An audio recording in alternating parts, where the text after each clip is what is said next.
Oke, saya mulai ya. Assalamualaikum warahmatullahi wabarakatuh. Selamat sore teman-teman. Ya, kita kembali lagi di pertemuan pemrograman logika pemrograman dan semantik. Jadi kita langsung masuk materi aja. Oh ya, untuk UTS-nya mungkin uh, bisa sambil dikerjain ya. Due date-nya sih saya put di Jumat ini. Tapi kalau mungkin teman-teman mau perpanjang nanti kabarin aja di grup ya. Nanti akan saya uh, extend gitu ya. Tapi ya hopefully sih di extendnya cuma bisa di Selasa depan gitu ya. Ya, jadi eh Jumat depan tuh saya udah bisa atau di minggu depan itu saya udah bisa kirim DPNP untuk UTS. Oke, kalau ada yang kebingungan nanti tanya aja. Oke, di pertemuan kali ini kita akan belajar tentang paradigma programming ya. Oh ya, Mas Ali Usman, hati-hati di jalan. Suara saya aman ya teman-teman. Oke, paradigma programming ya. Jadi adalah suatu cara berpikir mengenai atau pendekatan terhadap suatu persoalan. Ya, jadi ia melibatkan bahasa pemrograman dan hal-hal lainnya yang dibangun atas bahasa pemrograman tingkat tinggi seperti libraries, framework, dan gaya dan pola umum dari pemrograman. Jadi basicnya paradigma programming ini bagaimana alur dari bahasa pemrograman, pendekatannya bagaimana gitu dalam melakukan sebuah desain. Ya, jadi basicnya tuh sebenarnya ketika kita melakukan pemrograman itu sebenarnya kita melakukan desain di sebelum melakukan coding gitu ya. Jadi pendekatannya ini kalau teman-teman ada yang pernah dengar OOP gitu ya, Object Oriented, nah itu pola atau pendekatan yang termasuk dalam paradigma programming gitu. Jadi kan kalau prosedural gitu ya nanti ada paralel. Nah, jadi pendekatannya itu bermacam-macam. Ada yang pendekatannya melihat dari proses bisnis atau alur flow gitu ya. Atau ada yang pendekatannya fungsional. Jadi dia melihat ada beberapa function gitu ya. Ada beberapa task gitu. Nanti diterjemahkan ke dalam code gitu ya. Ada yang pendekatannya melihat itu sebagai objek gitu. Oke, itu paradigma programming. Jadi paradigma programming terbagi menjadi dua. Yang pertama adalah imperatif dan yang kedua adalah deklaratif. Jadi kalau imperatif itu dia menggunakan pernyataan yang eh, hampir sama dengan bahasa atau alur flow gitu ya. Jadi dia mengekspresikan perintah eh, itu berdasarkan alur flow yang ada. Jadi dia akan berfokus terhadap step by step dalam proses bisnisnya, gitu ya.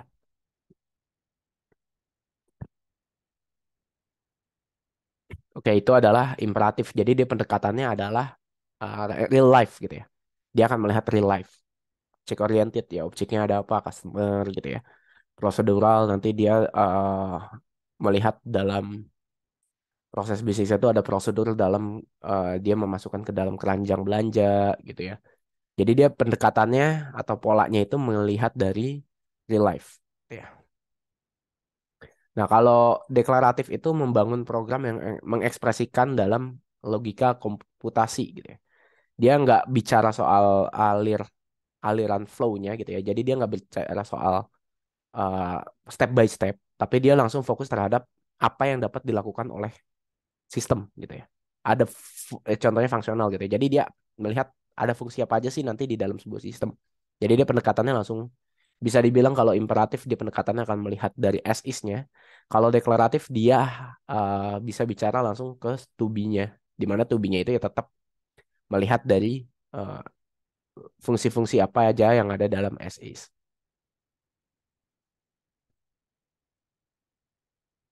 Jadi eh kalau deklaratif ini fokusnya adalah pada apa yang perlu dilakukan gitu ya, daripada dia bagaimana hal itu harus dilakukan gitu. Jadi pada dasarnya menekankan pada kode-kode yang sebenarnya dilakukan atau tadi saya bilang proses to be-nya. Jadi biasanya point of view-nya tuh langsung ke teknis lah. Oke, yang pertama di dalam imperatif itu ada procedural programming. Jadi procedural programming itu masuk dalam kategori imperatif programming. Dia eh, menggunakan pendekatan step by step, ya. Jadi dia mengikuti alur dari proses bisnisnya, gitu ya, dalam menyelesaikan masalah. Jadi kalau ditanya pendekatan mana yang paling pas, itu eh, tergantung dari kompleksitasnya, gitu ya. Kalau prosedural step by step kan kadang kita kalau terlalu banyak gitu ya step by stepnya kan jelimet juga tuh. Nah biasanya kita langsung aja larinya ke deklaratif gitu ya, di menyebut fungsional gitu. Atau objeknya itu sulit untuk ditentukan gitu ya. Nah, itu juga kan eh dia biasanya langsung bicara soal apa yang bisa dilakukan gitu. Oke. Nah ini nanti parallel processing juga kita bahas. Jadi kalau parallel processing tuh dia melihat bagaimana alur flow. Jadi alur flow itu kan dari A to Z gitu ya. Nah dia melihat bagaimana eh kita dapat melakukan A to Z tapi nggak sekuensial gitu. Dia bisa dapat mendesainnya tuh memecah mana yang bisa kita bikin menjadi sebuah paralel gitu ya. Jalan bersamaan. Tentunya harus melihat preconditionnya gitu ya. Post conditionnya itu harus dilihat dalam melakukan desain parallel processing.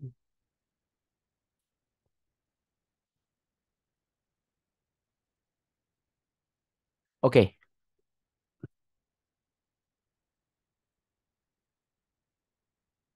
Oh iya, Mas Mufid, ke apa? Tadi udah procedural programming. Nah, nih contoh dalam bahasa procedural programming. Jadi eh dia fokus terhadap step by step gitu ya, di mana ini ada sebuah function itu add to chart gitu ya, di mana ada eh, parameter gitu ya, parameternya itu product ID dan quantity. Lalu dia melakukan define gitu ya, dia akan mendefine new ID-nya gitu ya, lalu mendefine ini kayak ada manggil function lain gitu ya, get product ID. Nah itu buat mendapatkan nantinya product price gitu ya, kalau kita lihat di sini. Nah, lalu dia akan bicara soal prosedurnya bagaimana dia melakukan penambahan barang ke keranjang belanja gitu ya. Dia punya eh, function untuk push gitu ya, di mana yang di push adalah array gitu ya. Sorry, JSON gitu ya. Di mana ID, new ID gitu ya. Product ID, quantity, total price, quantity dikali product price. Jadi dia kalau oh ya, Mas Edi. Jadi kalau kita ke keranjang belanja itu kan pasti nantinya akan dikalkulasiin ya eh total price-nya berapa gitu. Nah, jadi dia menambahkan nih. Jadi harga barangnya 1.000 gitu ya. Dia punya banyak barangnya 5, berarti nanti total price-nya keisi 5.000 gitu. Jadi habis setelah dilakukan add new chart, prosedur selanjutnya adalah ketika kita selesaikan ya. Jadi barang yang ada di dalam eh, kalau kita belanja gitu ya, barang yang ada di dalam apa sih itu, rak gitu ya, kan kita ambil tuh, kita ambil masukin ke keranjang gitu ya. Setelah masukin keranjang otomatis yang ada dalam rak dia akan berkurang gitu stoknya. Nah jadi setelah di add new chart, selanjutnya apa step by stepnya, yaitu mengurangi stok dari produk. Nah di sini setelah mengurangi stok produk ya, maka dia menyimpan eh, ke dalam variabel produk stoknya, itu akan ke-update gitu ya. Dari produk stok dikurang quantity. Lalu di akhir setelah produknya stoknya udah berkurang, dia akan menghitung seluruh seluruh harga dari keranjangnya gitu. Jadi kalau ada lima barang gitu kan, lima limanya akan dihitung. Jadi kalau yang di atas kan ini per barang gitu ya. Tapi nanti di akhir di sini ada function lagi namanya total chart price gitu. Nah itu dia pendekatannya adalah step by step gitu ya. Pertama define, lalu menambah menambah ke keranjang, lalu mengurangi stok, lalu menghitung total chart. Oke, kelebihannya pertama pengimplementasian ke algoritma lebih mudah ya dengan paradigma prosedural karena kita pendekatannya berdasarkan proses yang udah ada gitu ya. Jadi kita eh, lebih mudah karena kita udah tahu alurnya. Lalu pendekatan atau style bersifat umum sehingga mudah di-apply ke bahasa manapun. Ya. Lalu karena flow step by step akan mudah dibaca. Jadi bila scope kode masih terbilang kecil itu lebih mudah gitu ya. Lebih mudah dibaca. Makanya dia cocok gitu ya. Kalau scope code-nya lebih kecil atau proses bisnisnya lebih kecil. Nggak jelimet lah kita baca step by stepnya gitu ya. Karena kalau dalam serangkaian, misal dalam serangkaian add to chart aja ada beberapa step gitu ya. Itu kan akan ke bawah terus ya itu akan panjang gitu.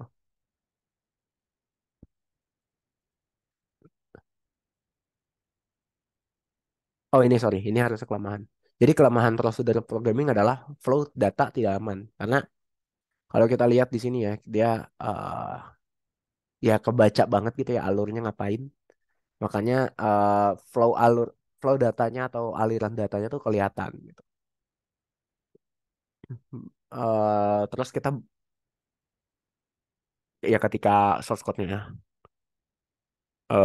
diambil orang gitu ya, itu orang bisa gampang gitu baca bagaimana sih proses dari program kita gitu ya, karena dia step by stepnya jelas. Lalu kode bisa jadi tidak readable atau susah dibaca untuk menyelesaikan permasalahan yang kompleks. Yang tadi kalau dia prosesnya itu panjang dan udah jelimet lah. Apalagi kalau kita udah punya banyak gitu ya, terus tiba-tiba tambal gitu ya, tambal-tambal gitu tuh lumayan susah gitu ya. Kalau udah banyak gitu. Terus fungsi-fungsi yang walau sudah dibuat modular bisa jadi tidak bisa digunakan kembali. Ya, karena dia fokus terhadap flow.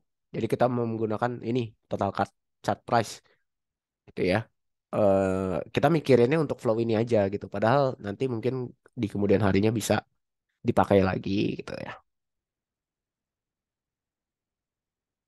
Bisa jadi makanya dibilang bisa jadi tidak digunakan kembali, tidak bisa digunakan kembali karena kita fokus terhadap ketika membuat itu fokus terhadap alurnya. Jadi bisa jadi ada duplikasi gitu ya, duplikasi modul. Oke. Nah, yang kedua ada functional programming ya tadi di imperatif atau biasa disebut dengan ya FT termasuk dalam turunan deklaratif programming, sorry. Ini udah masuk ke deklaratif gitu ya. Di mana membuat kita tidak lagi berpikir bagaimana step by step langkah penyelesaian. Yang penting apa yang dihasilkan. Jadi dia fokus terhadap komputasinya. Ini ya. Ya kalau object oriented teman-teman paham ya. Kayak pendekatannya bagaimana gitu ya. Mendefine sebuah objek yang dimana melihat dari real life-nya. Ya mirip dengan prosedural lah. Kelebihan dan kurangannya mungkin mirip juga. Gitu ya. Oke, jadi dia fokus terhadap apa yang dihasilkan, apa yang dapat dilakukan oleh sistem gitu ya. Jadi beberapa prinsip yang harus terpenuhi. Yang pertama, harus menggunakan pure function, yang mana harus menerima parameter dan mereturn suatu hasil. Lalu function yang dipanggil tidak membolehkan adanya efek samping atau side effect yang berakibat pada perubahan data di luar scope. Jadi pada kenyataannya terkadang side effect ini tidak dapat dihindari, namun dapat diminimalisir. Ya, kadang kita membuat function gitu ya, ternyata function itu tuh di-call oleh berbagai macam modul gitu ya. Terus tiba-tiba ada efek samping gitu terhadap modul lain. Nah, itu perlu perlu perhatian khusus gitu ya. Nah, biasanya tuh bagaimana kita minimalisirnya yang pertama penamaan functionnya itu harus informatif gitu ya. Lalu penamaan variabelnya juga harus informatif, yaitu salah satu inilah poin-poin yang harus dilakukan untuk menerapkan clean code gitu ya. Nah, jadi kadang kan modul udah manggil function A gitu ya. Nanti modul B manggil lagi function A. Itu kadang nggak ke monitor. Makanya bisa jadi timbul side effect ini. Itu.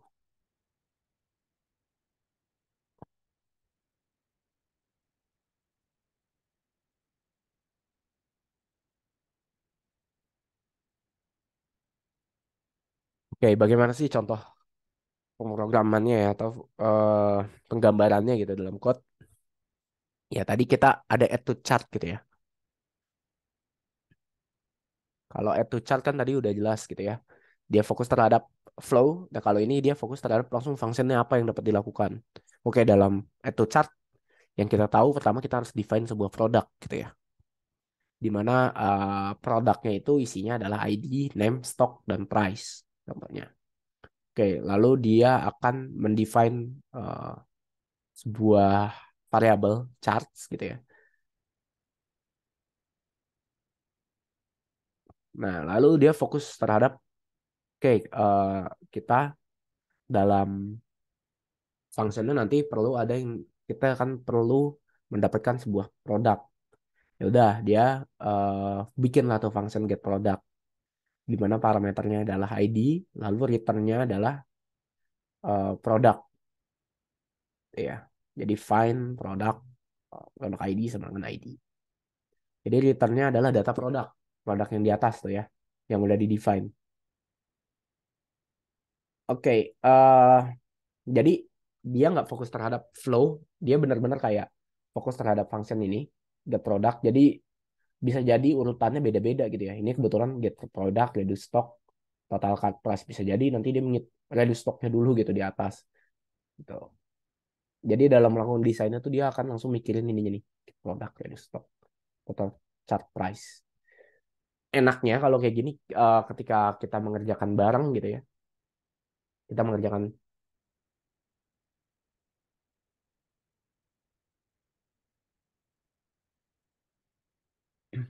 kita mengerjakan dalam sebuah tim gitu ya, kita bisa bagi-bagi gitu.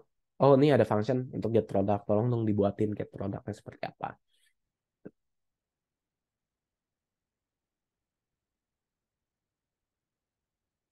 Oke, kelebihannya yang pertama karena fungsi bersifat pure function, kode menjadi lebih gampang dibaca ya. Kalau teman-teman tadi baca ke sini, langsung lihat ini apa gitu ya, nama fungsinya apa itu langsung tahu ya. Itu tuh untuk ngapain. Karena selalu menerima parameter dan mereturn hasil yang sesuai ekspektasi gitu ya. Jadi dia langsung return hasilnya apa gitu. Kalau ini kan enggak.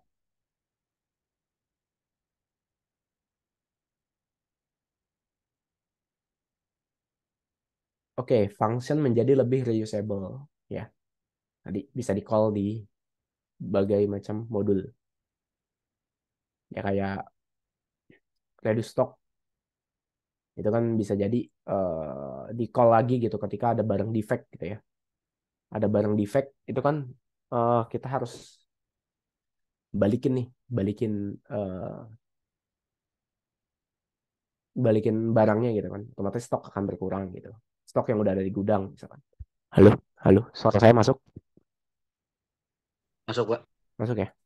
Soalnya nggak ini nih di Zoom-nya nggak ada apa kayak notif hijaunya gitu. Sebentar ya.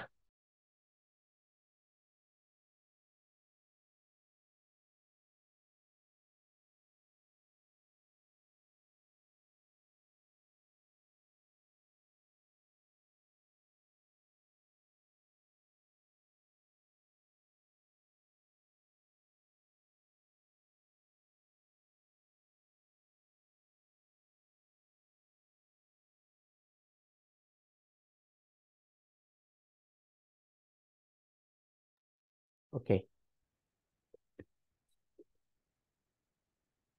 Ya, contoh tadi barang defect gitu ya. Kita punya stok barang itu di gudang, tiba-tiba ada barang yang udah jelek atau udah kedaluarsa gitu. Itu kan kita harus kurangin stoknya tuh. Nah, kita bisa jadi nanti ada modul untuk eh stock out name gitu ya. Melihat barang defect itu bisa dipakai lagi nih ready stocknya. Seperti itu. Ini tadi udah. Oke, kekurangan functional programming. Yang pertama, di beberapa kasus ketika sistem sudah kompleks, penulisan functional programming ini menjadikan tidak readable. Ya, biarpun nama functionnya udah sesuai gitu ya, bisa jadi nanti kalau programmernya nggak aware atau analisnya nggak aware ternyata udah punya fungsi yang sama gitu ya, dia akan membuat duplikasi fungsi gitu ya, lama-lama susah gitu untuk dibaca. Lalu untuk pemula paradigma ini agak sulit diimplementasikan karena benar-benar berkutat dengan fungsi dan tidak bisa dinalar ke dunia nyata. Ya, dia langsung melihat proses to be-nya atau apa yang bisa dilakukan oleh sistem. Oke,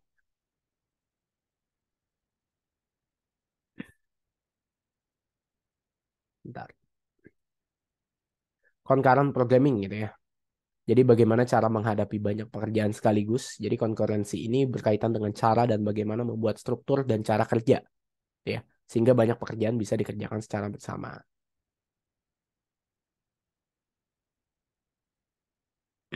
Ya, ini ada dua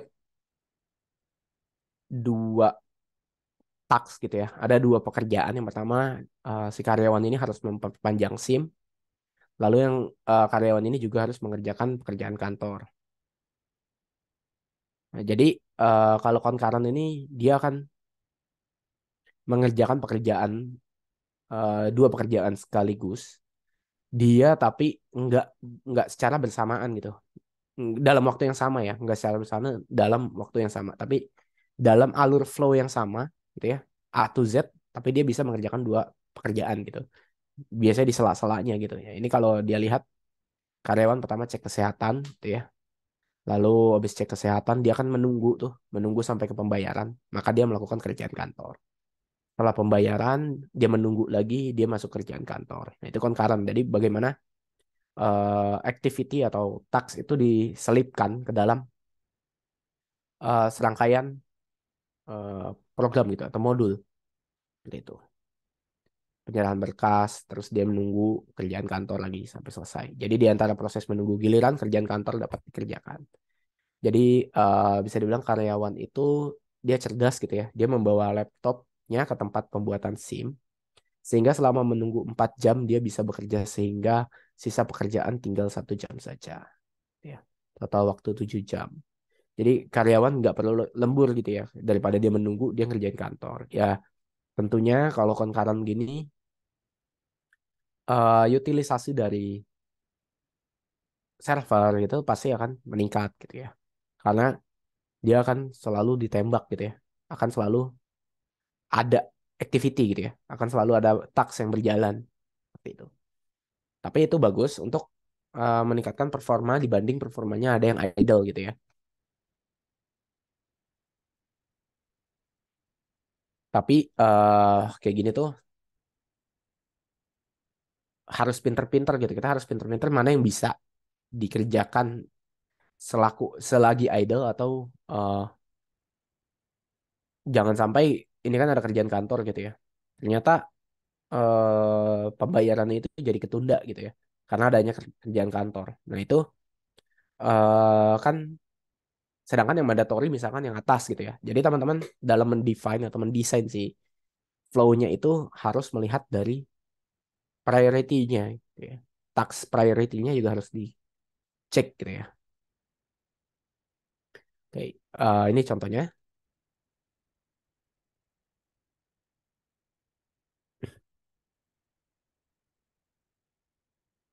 ya, static int calculate return A plus B gitu ya.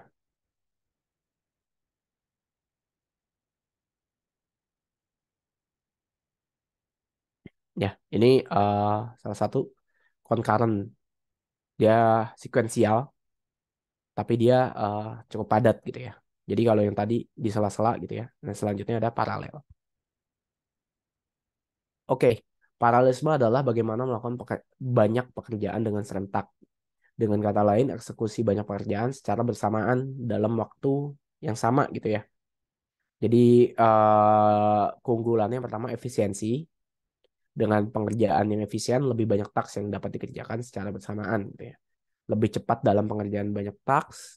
Seperti yang sudah dibahas, kecepatan prosesor sudah tidak bisa lebih cepat lagi. Cara supaya banyak taks bisa selesai lebih cepat adalah dengan memanfaatkan lebih banyak sumber daya pemproses dan memprosesnya secara paralel. Jadi ada multi user, multi task di mana saja. Itu keunggulan dari paralel. Ya ini contohnya. Jadi karyawan itu punya asisten istilahnya. Jadi dia menyiapin nih sumber daya lagi gitu ya. Kalau tadi kan sumber daya cuma satu. Jadi kesehatan, terus dia sambil ya concurrent. Nah di sini ada asisten yang mengerjakan kerjaan kantornya lagi gitu ya. Ada kerjaan kantor lagi lalu digabungkan. Nah, paralelnya tuh di sini. Tuh. Nah, biasanya desain pemrograman yang menggunakan paralel gitu ya. eh itu yang sifatnya mengerjakan banyak data gitu ya. Dibanding looping satu-satu, itu biasanya kita menggunakan desain namanya dispatch ya. Dispatch dispatch dan worker gitu ya istilahnya. Dispatcher dan worker. Di mana dispatcher adalah tempat di mana kita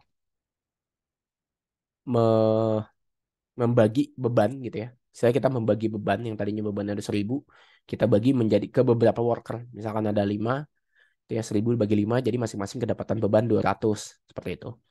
Nah itu salah satu desain untuk dispatch gitu ya. Jadi kalau di sini si karyawan tuh udah membagi bebannya gitu ya. Asisten. Nah ini nanti tolong kerjain untuk kerjaan yang A gitu ya. Ini dibagi untuk kerjaan yang B. Nanti setelah selesai digabungkan. Nah, kalau di pemrograman sendiri ada yang namanya multi-thread programming gitu ya. Di mana kalau yang kita tahu kan sebenarnya eh, prosesor itu ada thread ya. Nah, jadi threadnya itu sebenarnya eh, mendukung programan untuk dilakukan secara paralel. Biasanya dipakai untuk misal membaca file gitu ya. Membaca file gitu atau kita punya list terus kita perlu insert ke DB gitu ya. Itu kan sebenarnya dari list itu kita bisa pecah menjadi beberapa multi thread gitu ya. Jadi dari 100 misalnya kita jalanin dengan 5 5 thread gitu ya. Itu kan sekali kirim akan 5 gitu ya. Nah, itu uh, paralel atau multi thread gitu ya.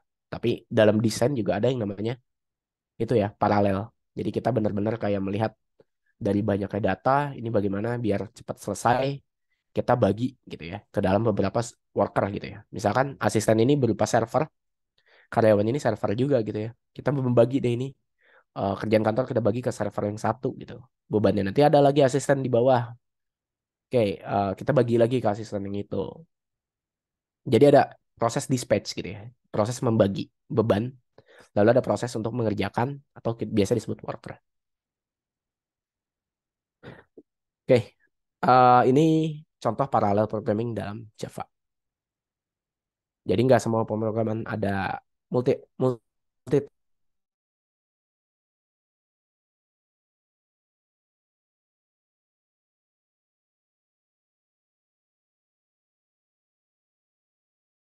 fungsi ini. Ya, thread satu menjalankan fungsi ini. Jadi dia ntar ngacak nih thread mana akan ngambil angka yang dua, thread mana ngambil angka tiga, thread mana akan ngambil angka lima. Gitu. Oke, seperti itu teman-teman untuk proses multi thread dan paralel. Oke, untuk pertemuan hari ini kayaknya cukup sampai di sini ya teman-teman karena saya juga harus ke rumah sakit dulu. Ada pertanyaan?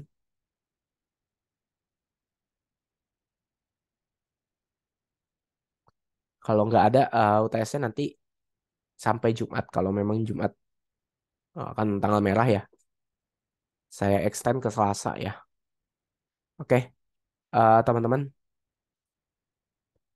thank you sudah join di kelas ini. Saya akhiri. Wassalamualaikum warahmatullahi wabarakatuh. Selamat sore. Waalaikumsalam warahmatullahi wabarakatuh. Sorry, Pak. Terima kasih, Pak. Terima kasih banyak, Pak.